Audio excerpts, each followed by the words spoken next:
When Bill called me and asked me if I would like to work on Richard III, I got very excited. I had just finished working on Hamlet on the East Coast, and Richard III is the second longest play in the canon. So I thought, well, that'll be another challenge.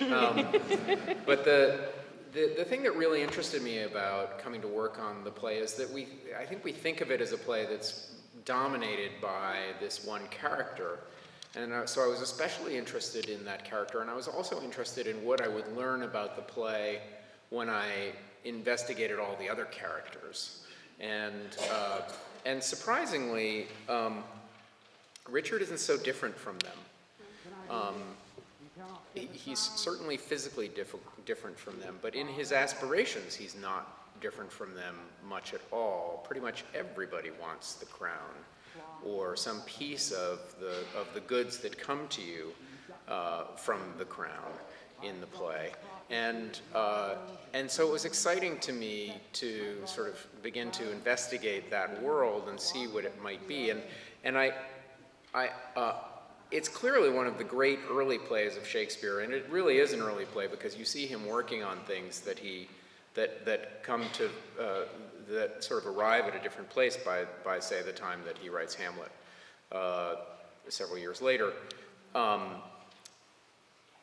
But in this environment particularly, Richard III seems a kind of extraordinary play to be doing outdoors.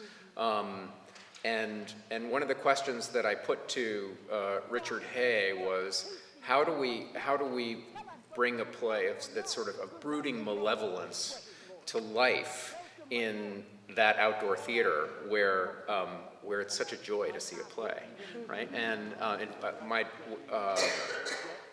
my 23-year-old daughter came here last year and saw a play outdoors for the first time. She was going to see 9 plays. And she said, "Can we see all of them in this theater?" Because there is something sort of magical about being in that space. And what we wanted to do was to take that magic and darken it, if you will, make the sort of anti-festival play in the season, the play that would really creep people out. And so we were very fortunate that Dan Donahue was slated to play Richard. You're going to have a wonderful time watching him create the role, and I think, given the it's the second. It's not only so. Richard III is the second longest play in the canon. Richard III is the second longest part in the canon.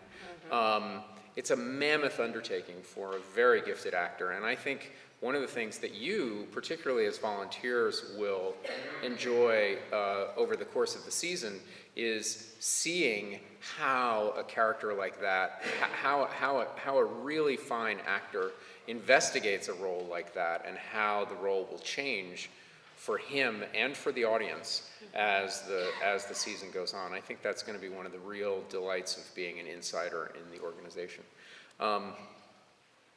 There's a really common question you get and I know the box office is getting this question a lot, and you probably hear a lot as volunteers, correct me if I'm wrong, but people probably ask you on the bricks, is it going to be traditional? Mm-hmm. Yes? Mm-hmm. Okay. So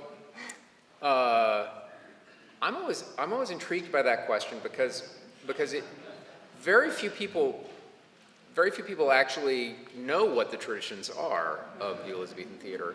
What they really mean by that is, are they going to be wearing Elizabethan costumes, right? Mm-hmm.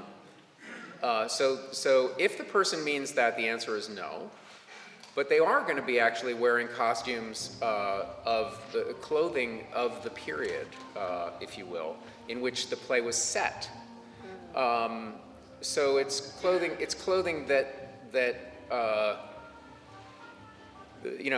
there are some amazing garments you will see.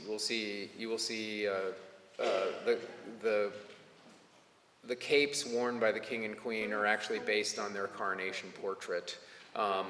There are incredible garments out there and things that actually look like ermine but aren't. we wanted to do something. We didn't want to actually create a production that was fighting the Tudor facade. Because there's plenty of other anachronistic elements in the production, right? In fact, one of the things about the plays is that they are chock full of anachronisms, and so Shakespeare wasn't so concerned about the unity of time, and so this play has in it a character who signs several characters actually who use American Sign Language. It's got recorded music. It's got obviously electric light. It's got all kinds of things that wouldn't have been present in the Elizabethan theater, that wouldn't have been part of what you might call original practices. And it doesn't strive for verisimilitude in dialect. So Richard doesn't speak with a northern dialect, even though he was raised in the north. So it's not like Game of Thrones, except that it kind of is like Game of Thrones.